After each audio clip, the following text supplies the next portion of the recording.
నాడు యూనివర్సిటీ మంచి భవిష్యత్తు కోసం తెలుగు విద్యార్థులు ఇష్టపడే యూనివర్సిటీ.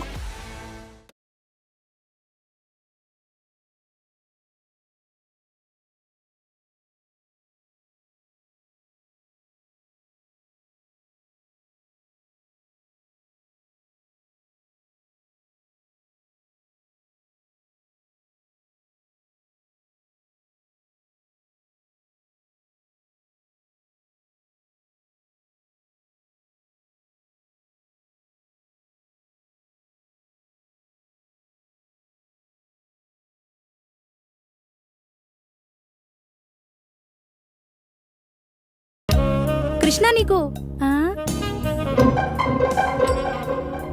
ఒరే పొట్టి పొట్టడా ఏంటమ్మా పొట్టి ఎక్కడ సచ్చావురా పొట్టడా? నా పేరు చిట్టిపట్టి కాదండి, బైగన్. బెండకాయ గాని అరే ముందు కృష్ణుడికి ఏమైందో చూడరా వెళ్ళు.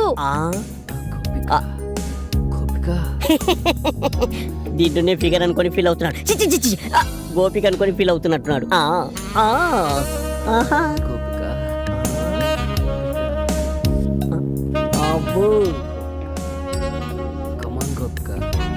గోపిక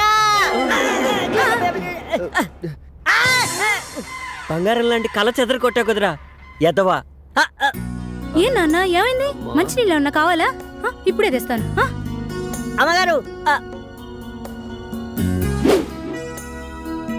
నాకు అసలు అలాంటి కళలు ఎందుకు వస్తున్నాయో అర్థం కాలేదు. నేను ప్రేమిస్తున్న నా ఊహా సుందరి గోపికల గురించి ఆలోచిస్తుంటే హాస్టల్లో ఉన్న అమ్మాయిలందరూ నా కల్లోకి ఎందుకు వస్తున్నారో అర్థం కాక నా గోపికని ఎలా కనిపెట్టాలో తెలుసుకోవడం కోసం ఒక జ్యోతిష్యుడి దగ్గరికి వెళ్ళాను.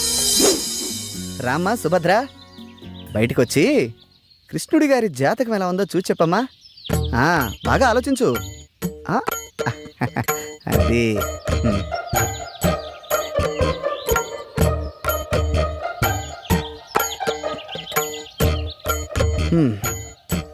చూడైనా, నువ్వు చెప్పిన వివరాలను బట్టి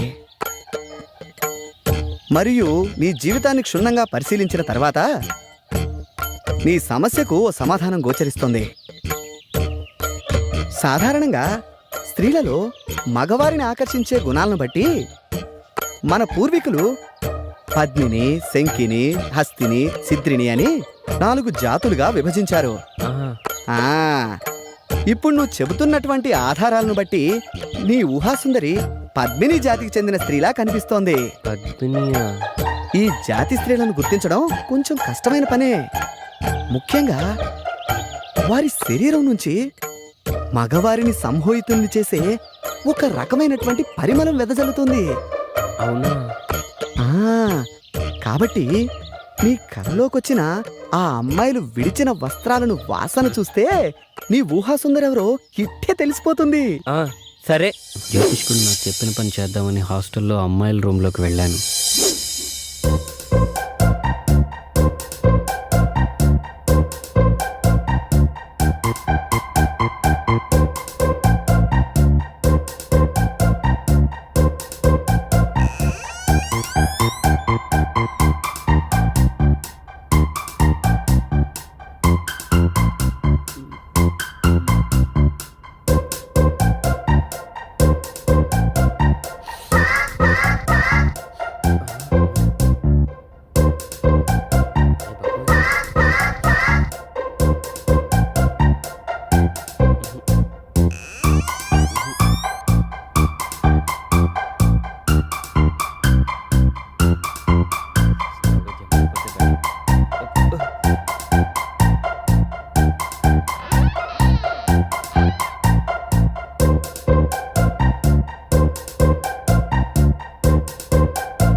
ఏంటి కృష్ణ అంత చిన్నగా వస్తున్నావు?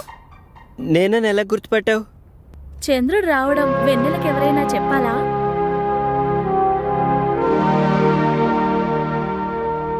రా కృష్ణ, కూర్చో. లేదు, బాత్రూంలో వైరింగ్ ప్రాబ్లం ఉందని కంప్లైంట్ ఇస్తే చూద్దామని వచ్చాను. వస్తా.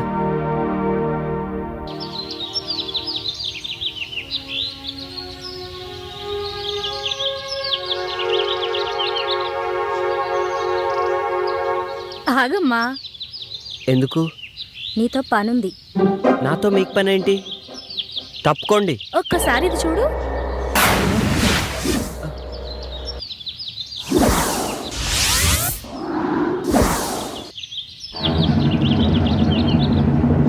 ఆ? పనేంటో చెప్పండి. పద రూమ్లోకి వెళ్దాం.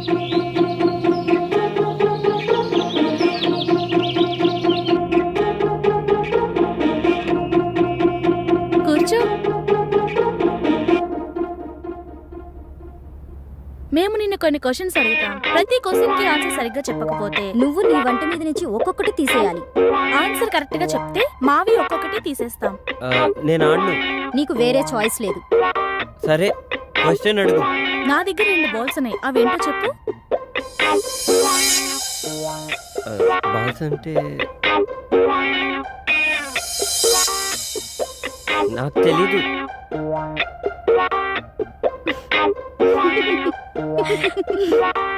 I balls.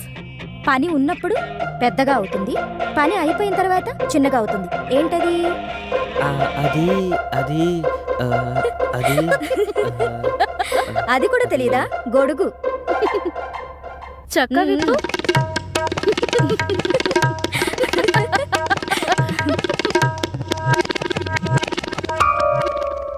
అయితే సరే, ఆడవాళ్ళకి 2 ఉంటాయి, మగవాళ్ళకి 1 ఉంటుంది. అదేంటో చెప్పు.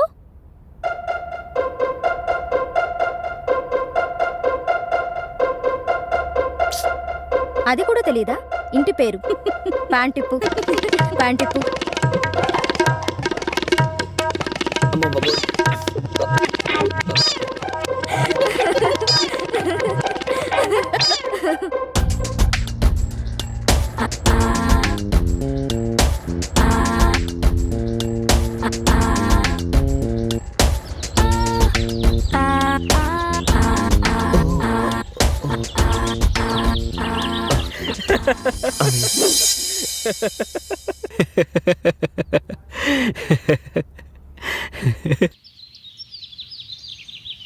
ఎక్కడికమ్మా ప్రొద్దునే బయలుదేరావు? మీకు రాత్రే చెప్దామనుకున్నాను నాన్న, కానీ మీరు వచ్చేసరికి నేను నిద్రపోయాను. పొద్దున్నే లేచి చూస్తే మీరు లేరు. మాధవరావు ఏదో పనుందని ఫోన్ చేస్తే వెళ్ళొస్తున్నానమ్మా. ఏంటి విషయం? ఆయనకు జాబ్ వచ్చింది నాన్న, గుడికి వెళ్దామని బయలుదేరాను. గట్టిగా అనుకో, దానికి తెలిసిందంటే ఇల్లు మీకు పందిరేస్తుంది. సరే వెళ్ళరా, అబ్బాయికి నా కంగ్రాట్స్ చెప్పు. సరే నాన్న, అటునుంచి ఆఫీస్కి వెళ్ళొస్తాను. అలాగేనమ్మా. పిచ్చి తల్లి, సంతోషం వచ్చినా దుఃఖం వచ్చినా ఓర్చుకోలేదు. దేవుడా, నా బిడ్డను చల్లగా చూడు.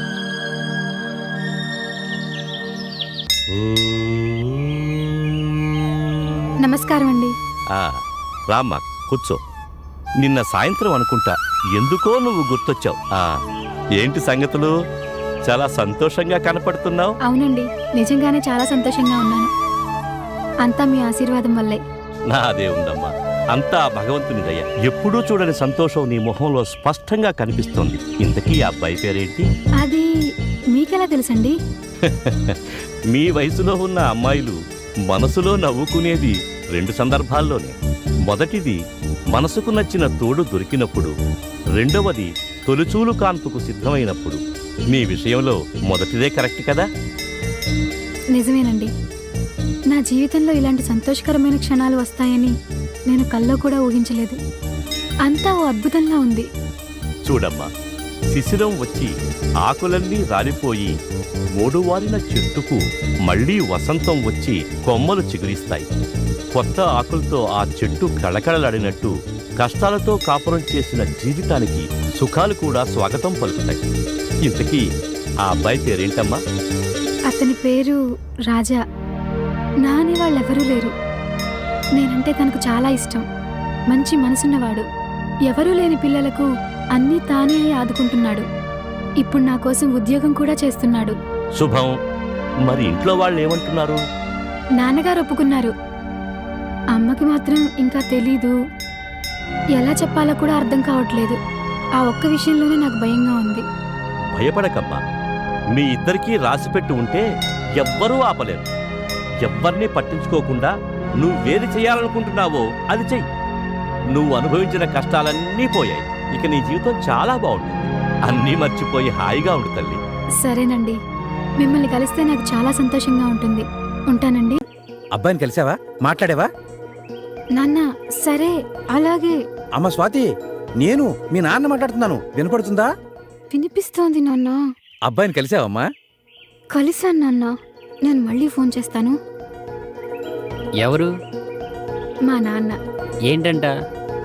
మీ గురించి అడుగుతున్నారు. నా గురించా? నేను మీ నాన్నగారికి తెలుసా? నేనే చెప్పాను. ఏం చెప్పారండి?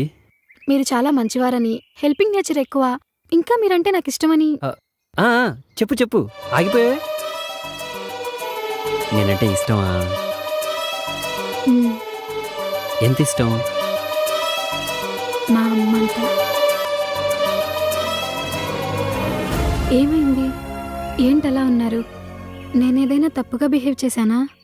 లేదు, నేనే నా గురించి మీకు చెప్పకుండా తప్పు చేశాను. మీకు తెలిసి నాకెవరూ లేరని. కానీ నేనేం చేస్తానో మీకు తెలీదు.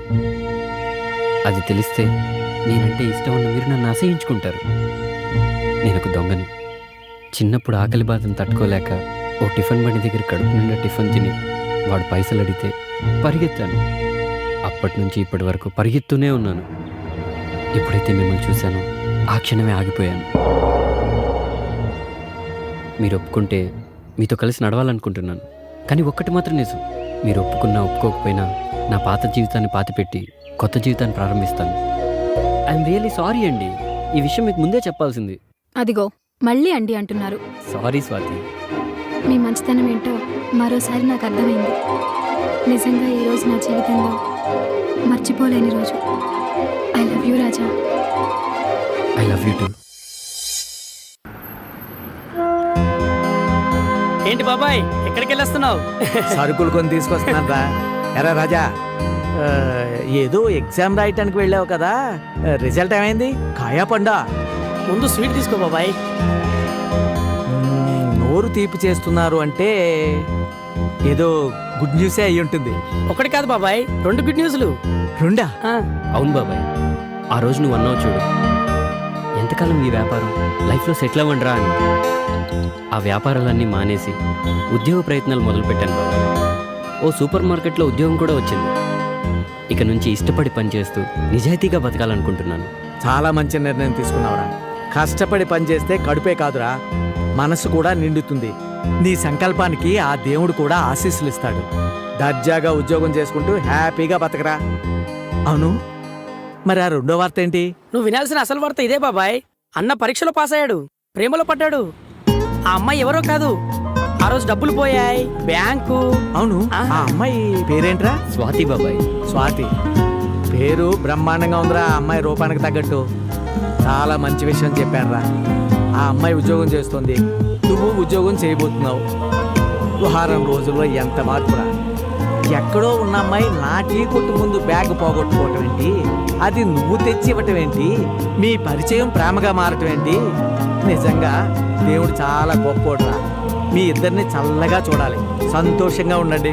బాబాయ్, మా జీవితానికి పెద్ద దిక్కు మీరు. మీ ఆశీస్సులుంటే ఖచ్చితంగా బాగుంటాం. రే బద్రి అన్న, నువ్వు బాబాయ్తో వెళ్ళు. అలాగే. నేను అక్కడ షాప్కి వెళ్ళి ఓనర్తో నీ గురించి కూడా మాట్లాడొస్తాను. సరే అన్న. వస్తాను రా. ఓకే బాబాయ్. అన్నేమో దొంగతనాలు మానేయమన్నాడు, మన బాడీ ఏమో రాయల్గా రాబరీకి అలవాటు పడిపోయింది. ఇప్పుడు ఎలా? అన్నా, ఏమైంది ఇంత లేట్ అయింది? ట్రాఫిక్ రా, మామూలుగా లేదు, చుక్కలు కనబడ్డాయి. ఓనర్తో మాట్లాడాను రా, రేపటి నుండి మన ఇద్దరిని వచ్చి జాబ్లో జాయిన్ అవ్వమన్నారా. అంటే మనం ఎంప్లాయీస్ అన్నా? మన జాబ్ ఏంటన్నా? జాబా? వైట్ కాలర్ జాబ్ రా. అంటే నీది లోడింగు, నాది అన్లోడింగు. అర్థం కాలేదన్నా. అదేం లేదురా, వాళ్ళు సరుకులు ఇస్తారు, వాళ్ళు చెప్పిన చోట మనం డెలివరీ ఇస్తే చాలు. అంతేనా? అంటే మీకు ఓకేనా? అదేంటన్నా అలా అంటున్నావు? పర్లేదు చెప్పండి సార్. మీరు ఎక్కడుంటే అక్కడే కదా అన్నా. అంటే మీ పెద్దోళ్ళు కదా. అదేం లేదన్నా. వెళ్ళి టీ తీసుకురా. సరేనన్నా.